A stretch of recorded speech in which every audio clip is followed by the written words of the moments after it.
This is Duke University. Global trade and environmental justice. Human rights issues are still. The term Ubuntu. About the Alien and Sedition Acts. Is making inferential discovery. The importance of an archive. The John Hope Franklin Center. Say the name Tyler Perry, and many things come to mind. The most successful black director ever. The character of Aunt Medea. Right? The notions that Tyler Perry traffics in problematic stereotypes of African American life and sexuality. The idea that Tyler Perry, the film director, should not have ever been given the opportunity to direct Ntozake Shange's classic text for colored girls.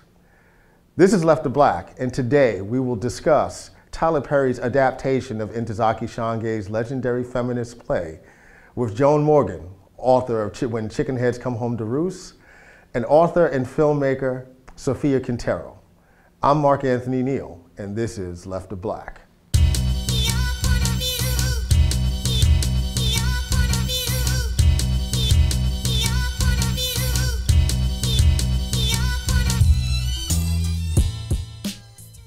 Good afternoon, and you're watching Left to Black. I'm Mark Anthony Neal, and we're joined this afternoon with two of my very favorite people in the world. Ms. Sofia Quintero, aka Black Artemis, the self-styled Ivy Leaguer from the Bronx, author of the books Explicit Content, Picture Me Rolling, Burn, Divas Don't Yield, and most recently the young adult novel, Ephraim's Secret, and co-founder of Chica Luna Productions.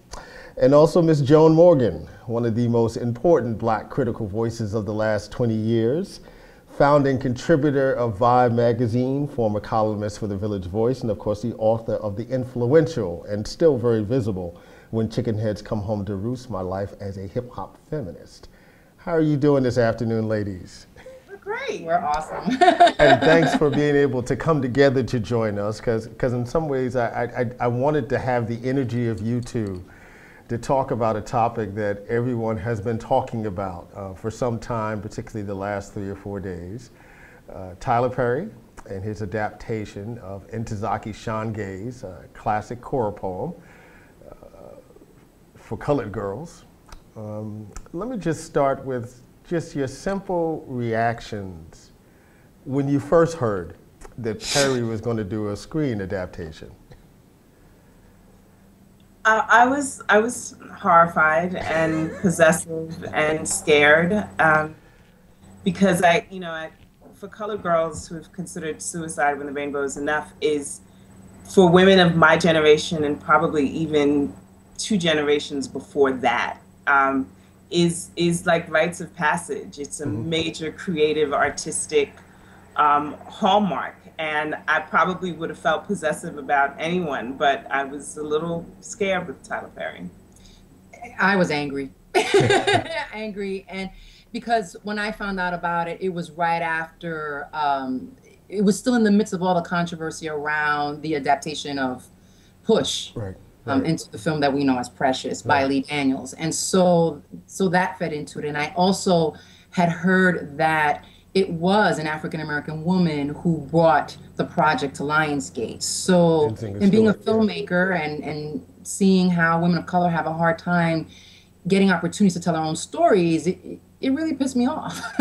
So I was concerned. And then you add to that it's Tyler Perry, and I've already have issues with his depictions of women and his messages to women of color. So I wasn't happy. So it's a year later, the film is in the theaters. It opened to $21 million in its first week.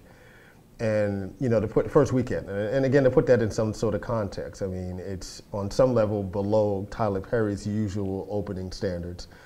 But at the same time, it is a success story in some ways for serious African-American drama, which normally does not open very well at all. You've had the chance to see the product. What's your thoughts about Tyler Perry's adaptation, a year after all of this debate? You should have seen the energy between us last night in the theater. A lot of talking back to the screen? we had to be careful to temper ourselves so we would have something left for Left the Black. You know, you put two Bronx girls in front of the movie screen and we start talking back to the screen. Yeah, and to each other and elbowing each other and like, what? Talking to people in the audience. You know, reacting to people in the audience, to their reactions. Yes. You want to go first? I think we're in agreement that we are unhappy with his adaptation of this really important work into film for many now is that a dissatisfaction with the literal adaptation, right? You know, what the text was and what he then brought to the movie?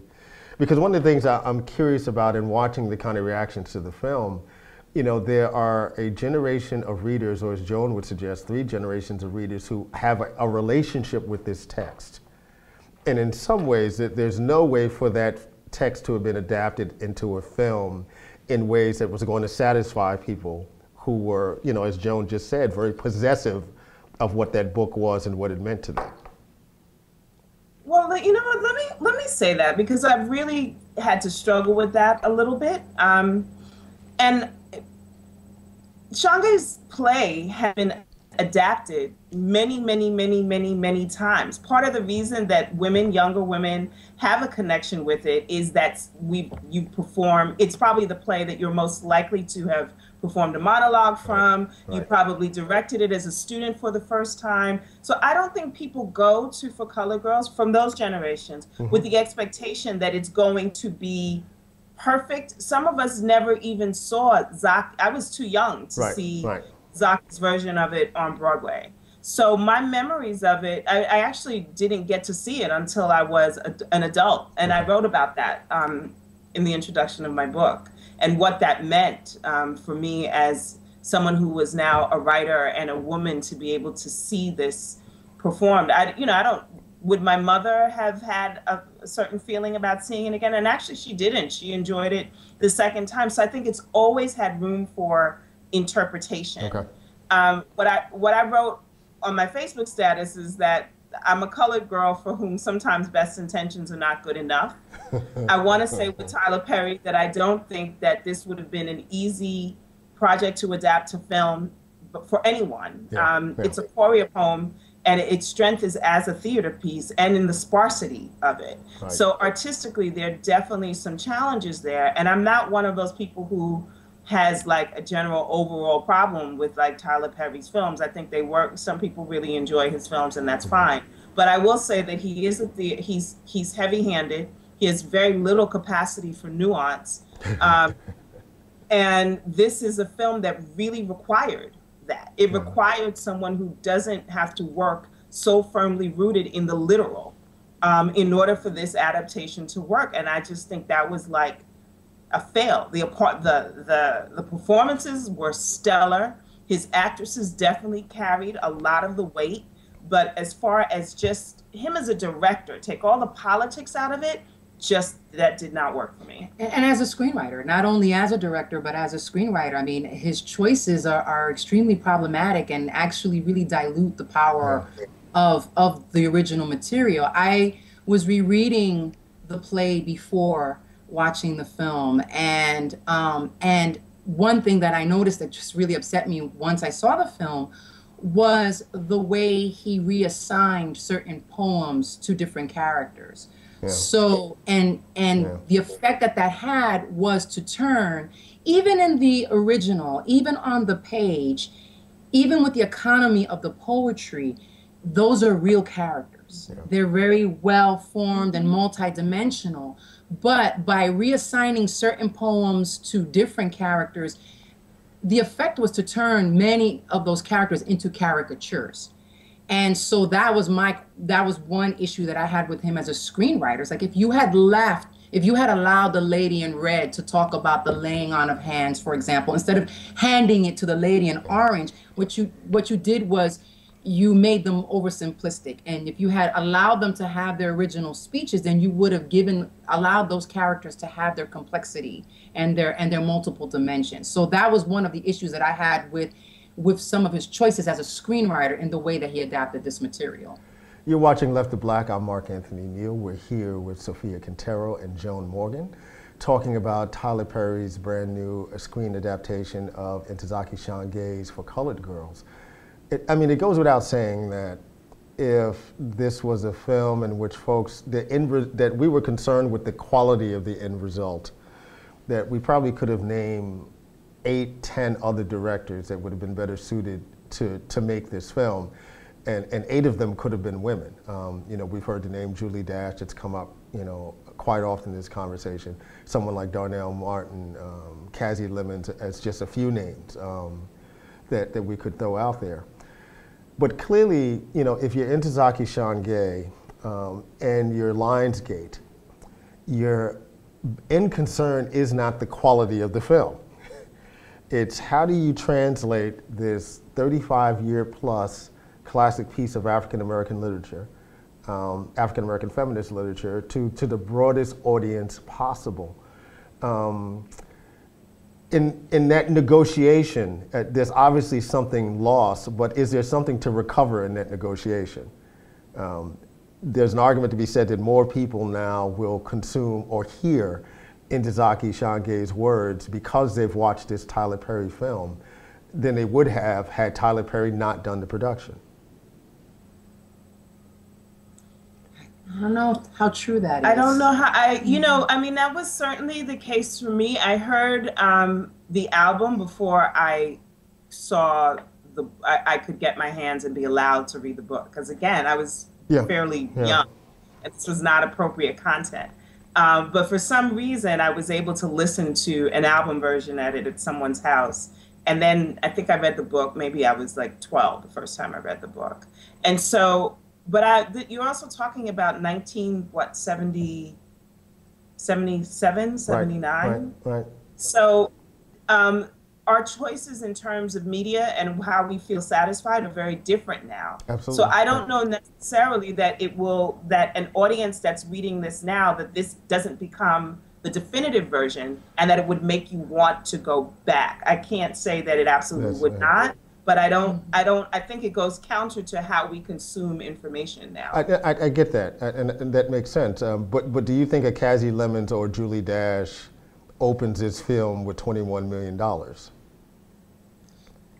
No, but therein lies the problem. I mean, if I had one request for Tyler Perry is that if he finds the narratives of Black women so compelling, then I would much prefer that he use his access and his male privilege to enable Black women to make those stories. Yeah, right. So that a Cassie Lemons is a known entity to popular audiences, so that a Julie Dash and a Darnell Martin do become known entities, so that they can tell these stories and they can open with the same numbers that he. So that's one thing that's left with me. I keep wondering, what is it about the Black woman's experience that resonates with Tyler Perry so well? I would love to hear someone pose that question to him, hear his answer, and then make that request that, okay, so if this is really important to you, then I would think you would consider maybe producing some of this work, but not writing and directing and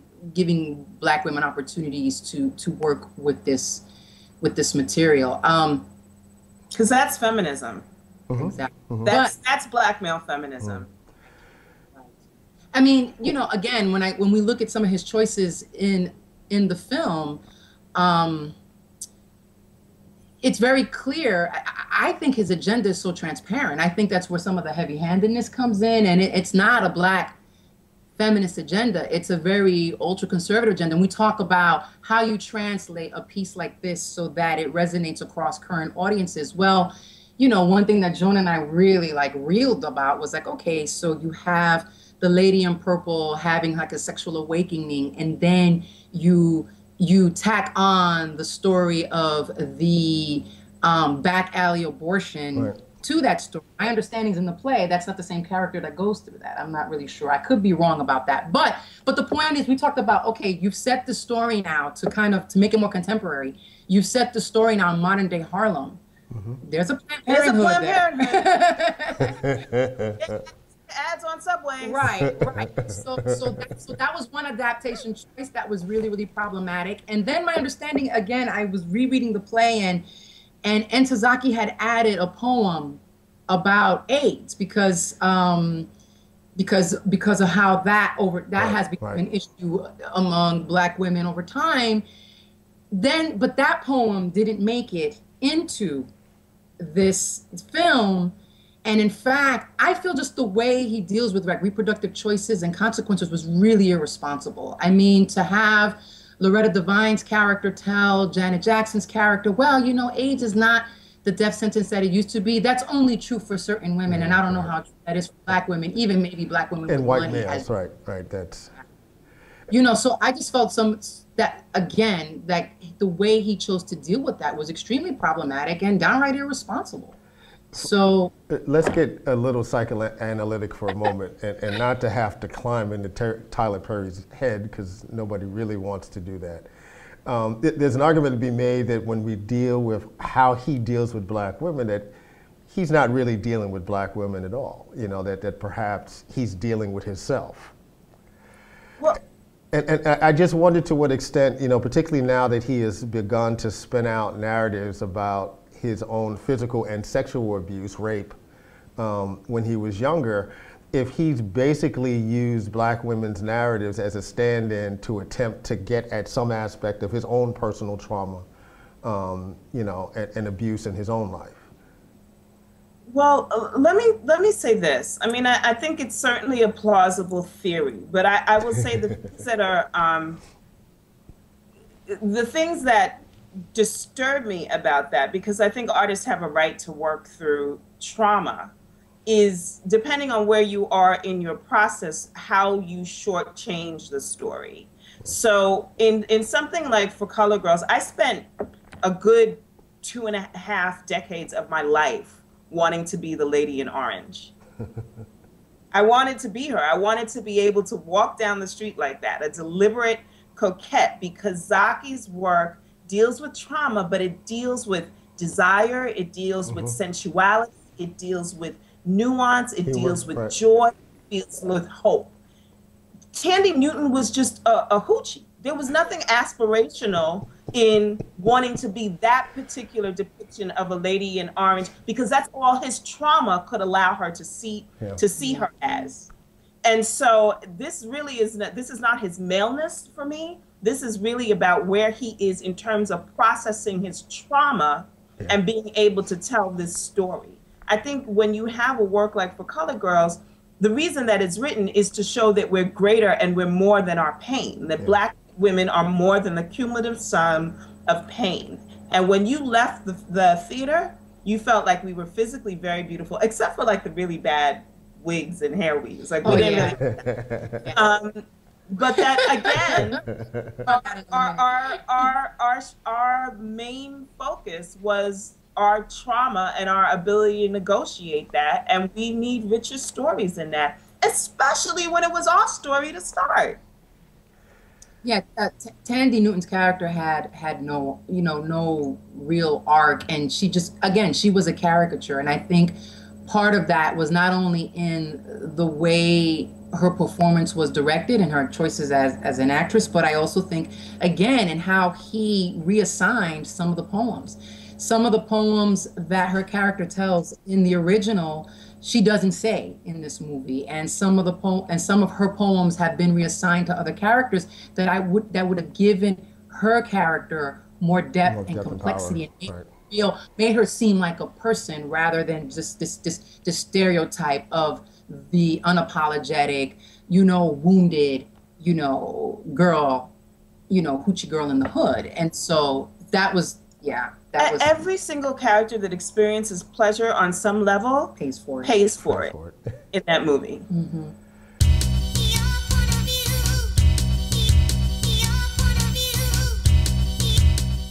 I feel as though it's kind of those you kind of left on the left with the situation, kind of on the right, and I feel I'm one of the people that's in the middle. Like, I understand what people say, where they say sometimes Tyler Perry movies may come off as unreal or something like that, but I also have a look at saying that it's a positive movie, you know what I'm saying? Whether it be, it's always a positive outcome, whether the person may start off being addicted to drugs or a prostitute. He always has the way of spinning the movie around and turning it positive. I mean, these are things that really go on. You know, sometimes the situation may seem like a little fairy tale-ish because she may be addicted to drugs and she meets this great guy and she gets away from her drug addiction. I mean, these things happen, but sometimes it can come off a little fairy tale-ish. But I just appreciate that there's somebody out there that are putting, you know, black actors in films, that, you know, it's good to see black directors opening up, you know, African-American owned studios. I just think it's just actually inspiration for young people like us that's in college that might have big dreams and some people tell us they can't accomplish it. So I support them, you know, because you don't have anybody else doing it anymore. So if it wasn't him, then who would it be? So I definitely would say I support his movie.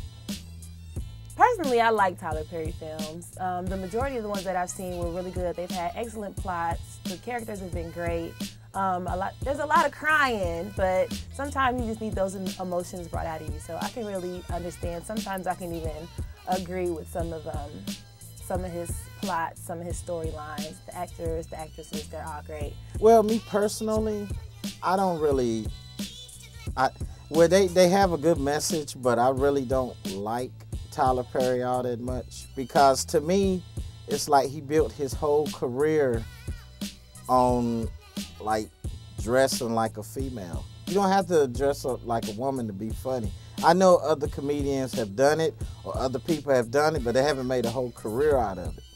And that's what gets me about, you know, about the whole Tyler Perry issue. I know his movies are good for females, but what's the real message they have for the men, too? I'm on the fence.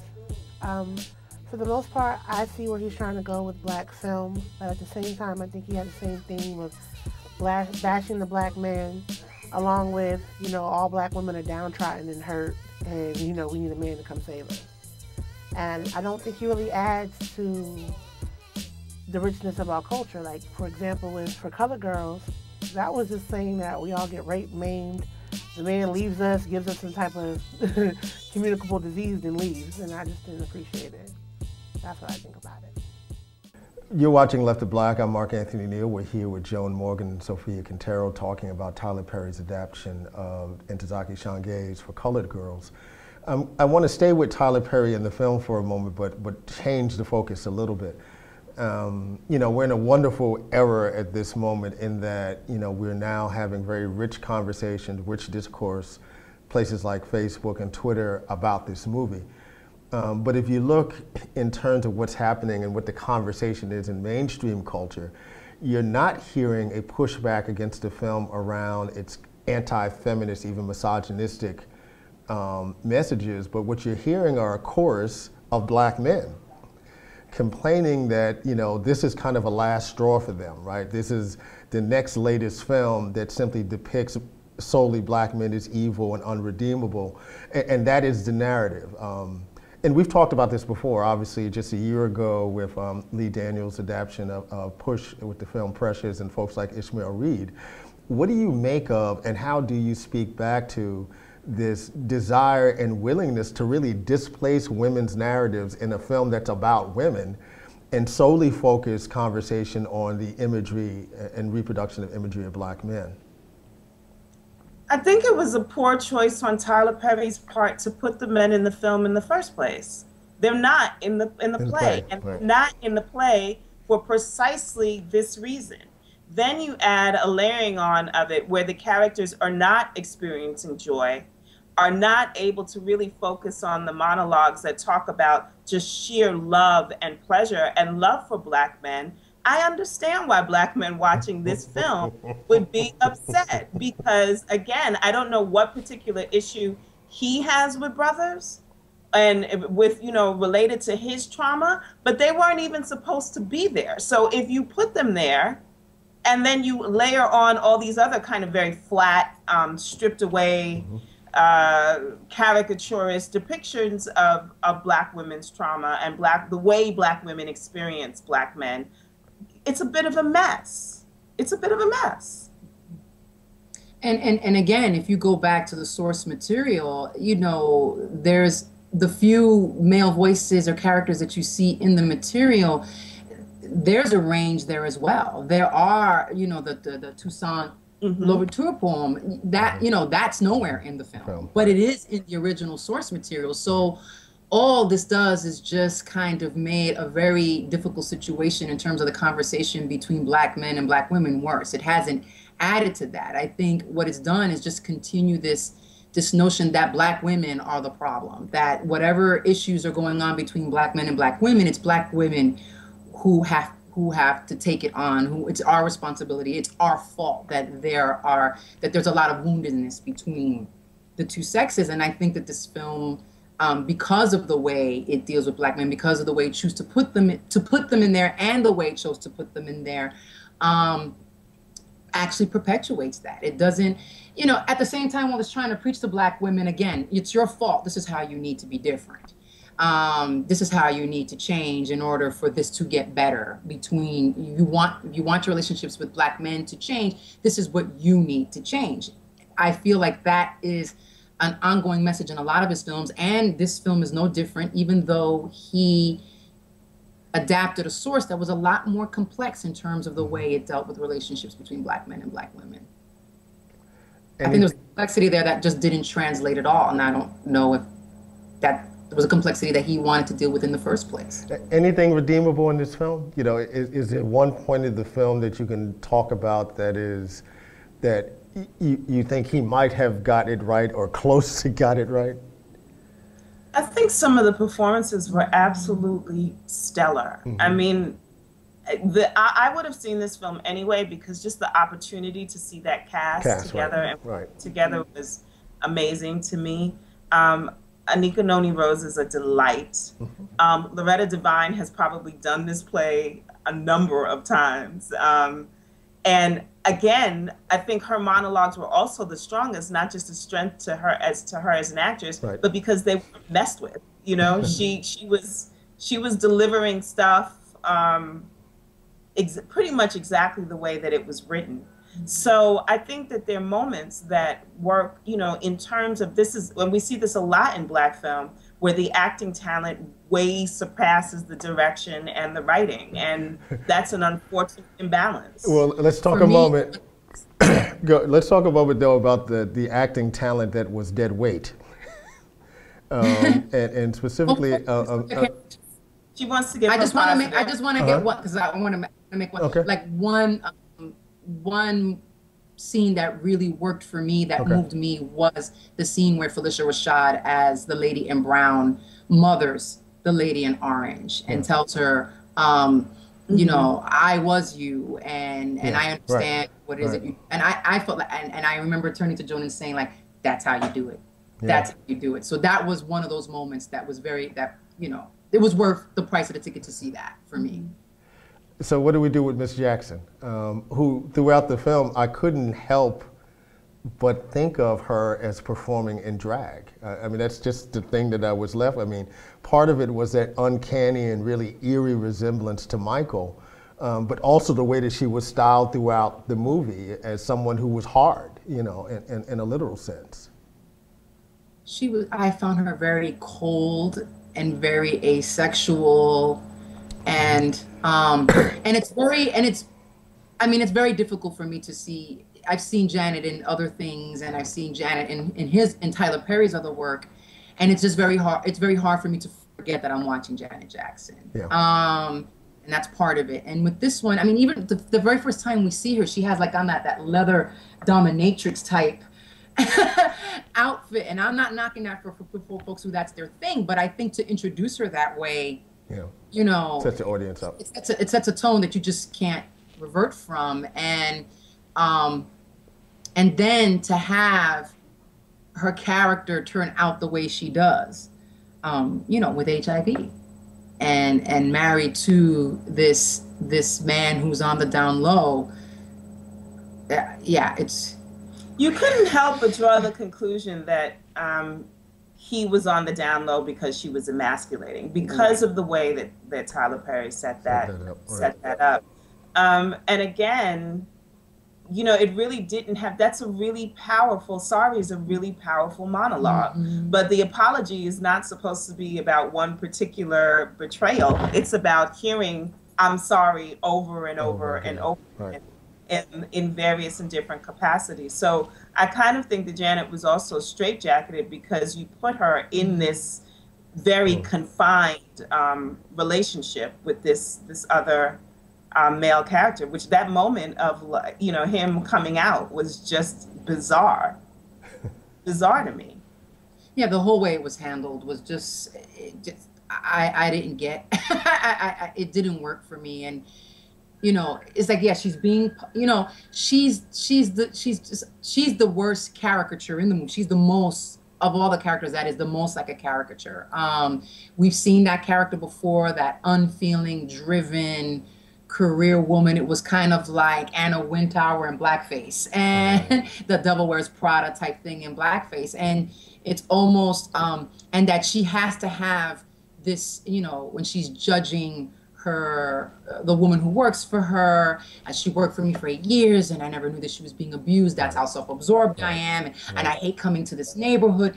It's like, I'm like, not only have I, like, okay, we've seen all this before, not only did it have that feel to it, but then it's almost like, okay, so she needs a real serious comeuppance to kind of get to make her shift, and that comeuppance has to be HIV. And then on top of that, when she says, "I've known," but then they also kind of hold her accountable for it. They say, she's like, I noticed. So all these years she had noticed that and suspected that her husband was attracted to other men, and yet seemingly didn't do anything about it. So again, it was just, for me, another, I just think, a really problematic and irresponsible choice on the part of the writer, the director. Particularly since you just had that private practice episode between a black man and a black woman where the husband is in a gay relationship and they have to deal with that, you know, and it was with such a different level of like sensitivity and compassion. It can be done. It just wasn't done here. Tyler Perry's not going away. His films aren't going away. What's the next step for us who are interested in more progressive conversation about, obviously, you know, black sexual relations, black male-female relationships, black filmmaking? You know, what are some things that you would throw out there as for us to think about going forward? I think that if black audiences, whether they like Tyler Perry films or not, have to start demanding more diverse content. And what happens in the entertainment industry is that one person proves to be a juggernaut and they become the sole voice for the entire community. And I think whether you like Tyler Perry films or not, it's almost irrelevant. What we have to start to do is start demanding, okay, stop just giving us Tyler Perry. We're showing up to his movies. We're showing you that we're going to support. We're showing you that we want to see and discuss these stories. So now start giving other filmmakers, especially women, the opportunity to tell these stories. So we can have a range of depictions and a range of stories. And I really do believe that it has to start with the audience. So people who like Tyler Perry's work, as well as people who don't like Tyler Perry's work, and people who are conflicted about Tyler Perry's work, have to stand up and start demanding a little bit more of the industry and showing and proving when those works are created.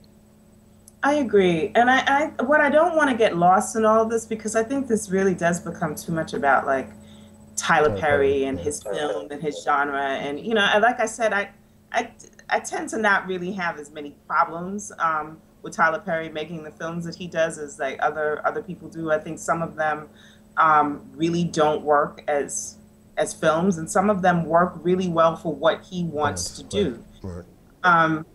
And so I'm not knocking that, but what I do think gets lost in this is, you know, historically as women of color, our voice is all we have. Our voice and our ability to articulate our stories has been all that we've had.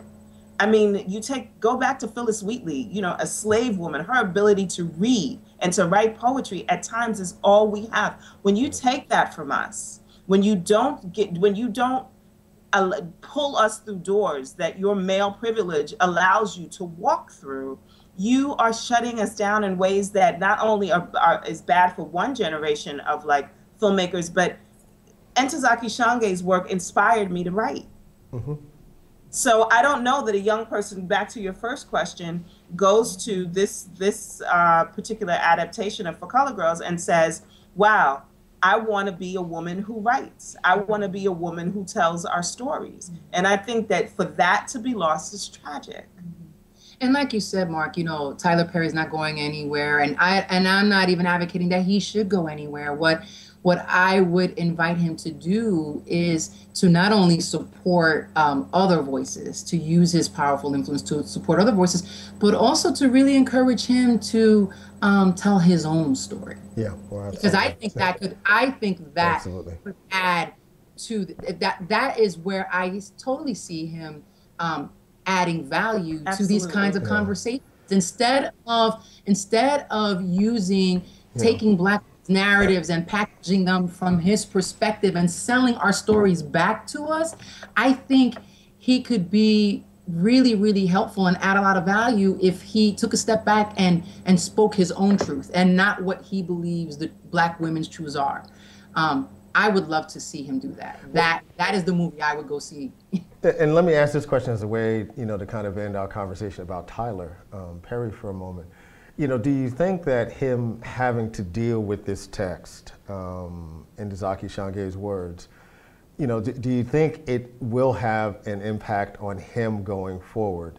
Because, you know, Sophia, I hear everything that you say about how we all want Tyler to begin to tell, well, most of us want Tyler Perry to begin to tell his own stories. We're also, though, in a culture that does not quite have a space yet to do that, right? It's changing, right? When Oprah has 200 Black men who've been sexually abused in her audience, that suggests a certain kind of shift.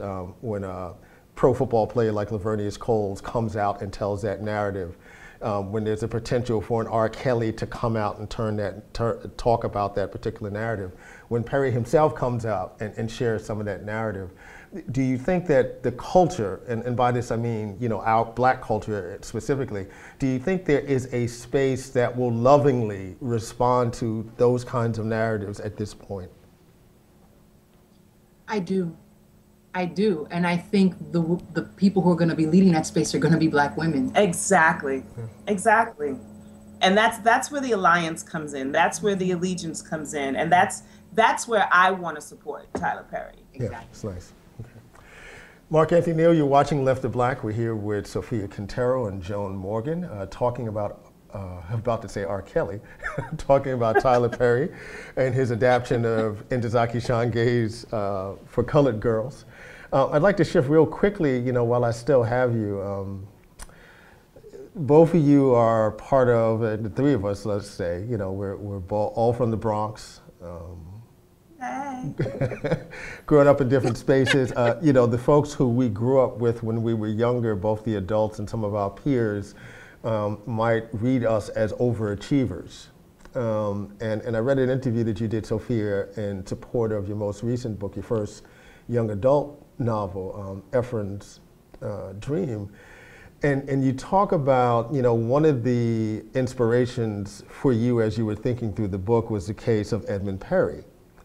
And it's been, you know, 25 years since Edmund Perry's murder, and not enough people know about his story, though there was films about it, and, you know, Michael Jackson's video for Bad was about it. But, you know, to kind of talk briefly about who Edmund Perry was, I mean, here was a young African-American male growing up in Harlem, goes to Exeter, and, you know, 3 months before he takes off for Stanford University, where he's going to begin his first year, he gets into a scuffle with an undercover detective and gets murdered. I'd like to talk a little bit, given our kind of common background in the Bronx, about what it's been trying to stay connected to the place that produced us, and at the same time, you know, really be committed to running as fast as possible away from, you know, some of the worst aspects of what those spaces meant. Yeah, big question for you.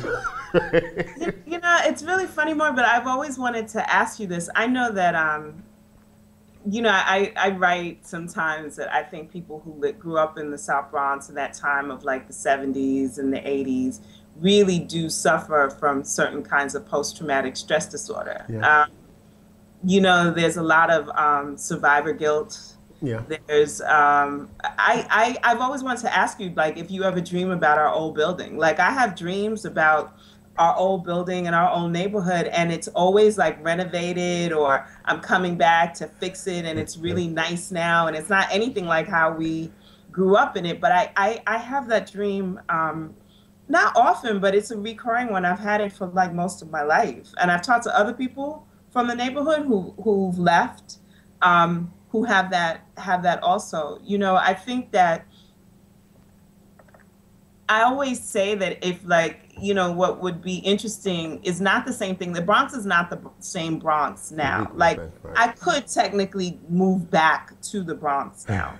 But when I was graduating from college, there was no realistic way to be able to do that. And the ability to even get out had to be a singular focus of, like, I just don't want to live here and live like this anymore. And I, you know, for me in my work, like, I always have a kind of pushback against hip hop's kind of hood romanticization, particularly people who the hip hop becomes a very voyeuristic experience for them, because they really don't know the reality of growing up in neighborhoods like that. But, you know, I'm not shy about the fact that there was a great deal of trauma associated with it. So at the same time, there's no place in the world besides probably Jamaica that I feel as comfortable as I do when I'm walking down the streets of the Bronx, and I have a lot of love for it. And I want my son to know this is the old neighborhood. I love being back in the Bronx with my family, but with the exception of, like, maybe an aunt and some of her children, most of my family lives in the Bronx, but they don't live in those areas of the Bronx anymore. And so I think it does become really difficult to talk about how you maintain a tangible physical and connection. The emotional and spiritual one for me it doesn't go away even in my subconscious.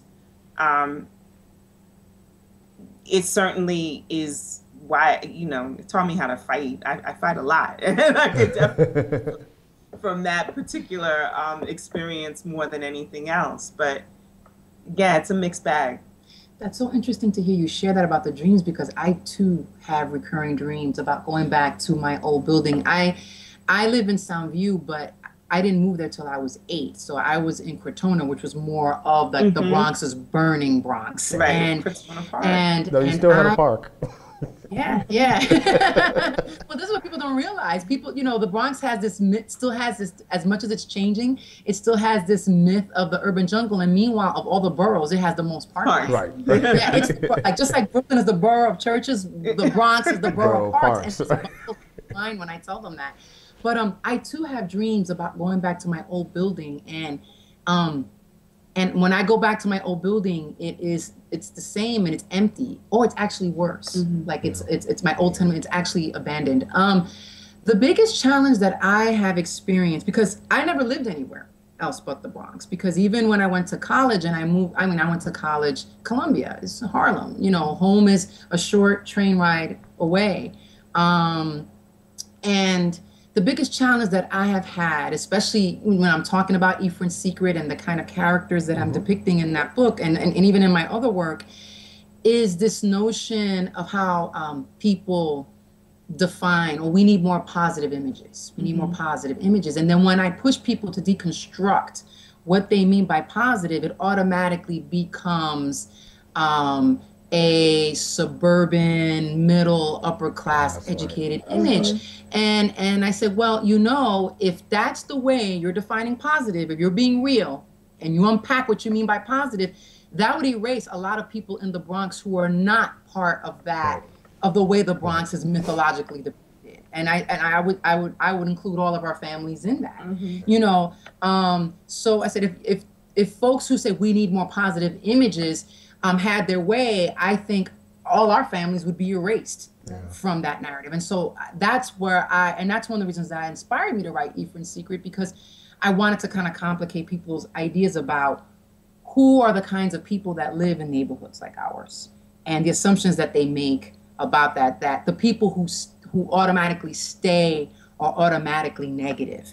Some people who stay are not, you know, are some of the most are the can be poster families for the American dream. They just choose to stay there because they build community there, they have businesses there, they have their families there, you know, and so they don't see a reason to leave. My mother has been living in the Bronx since she came here from the Dominican Republic. She's now retired in Puerto Rico with my dad, and if she had her druthers, she'd be back in the Bronx. She'd rather not be. And I know that boggles people's mind. Like, she doesn't want to be in Puerto Rico. Like, she would rather be back. That's home for her now. I think also something that becomes really important as you bring up Edmund Perry to remember is that the trauma, there's a certain amount of trauma in leaving also.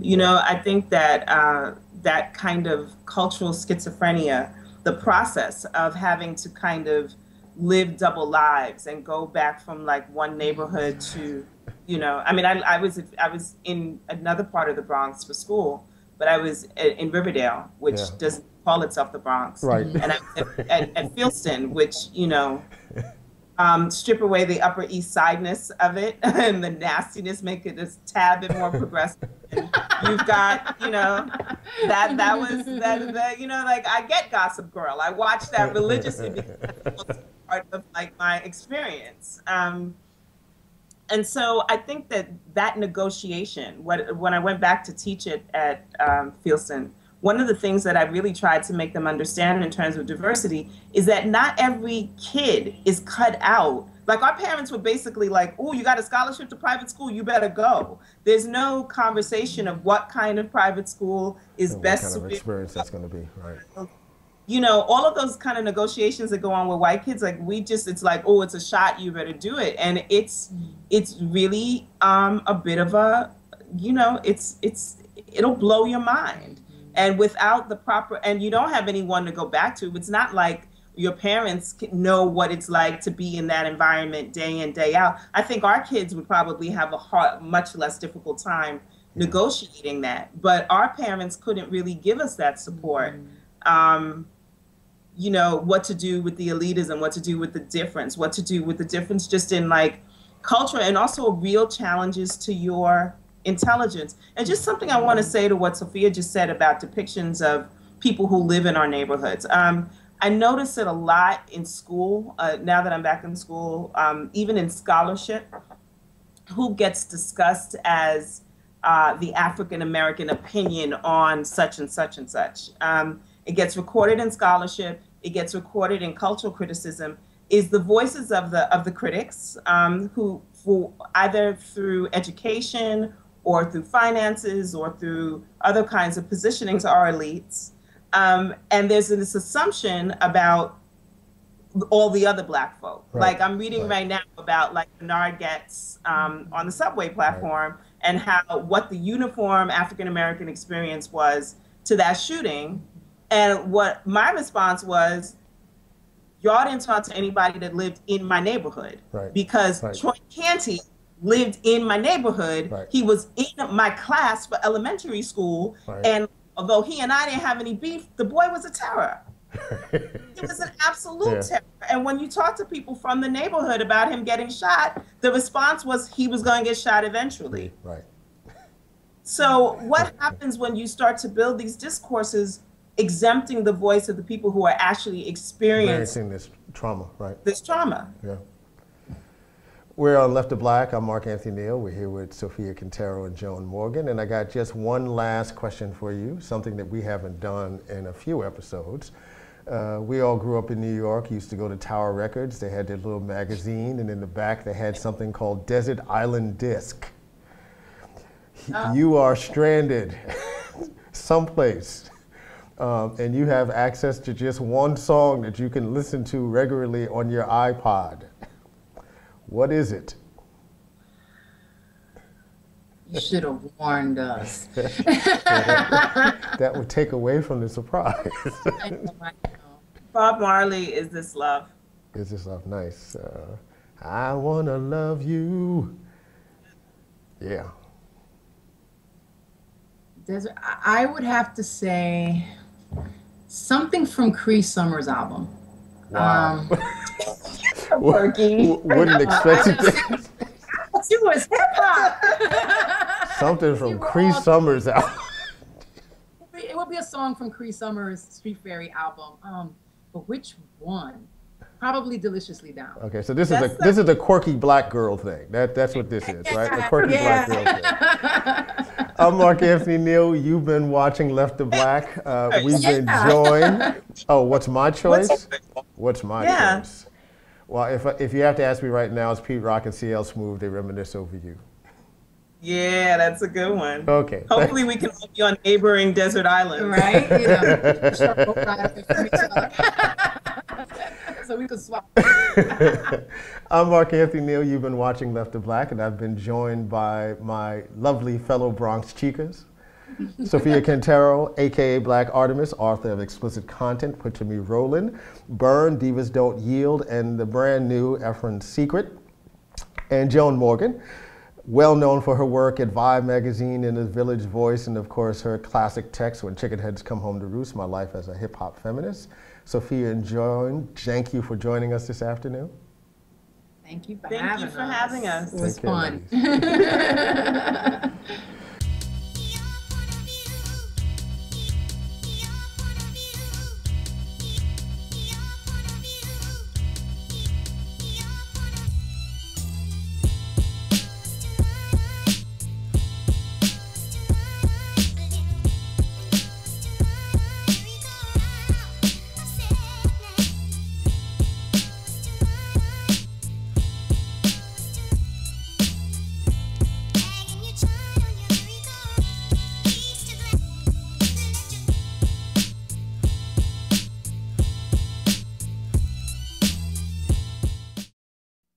Produced by Duke University. Online at duke.edu.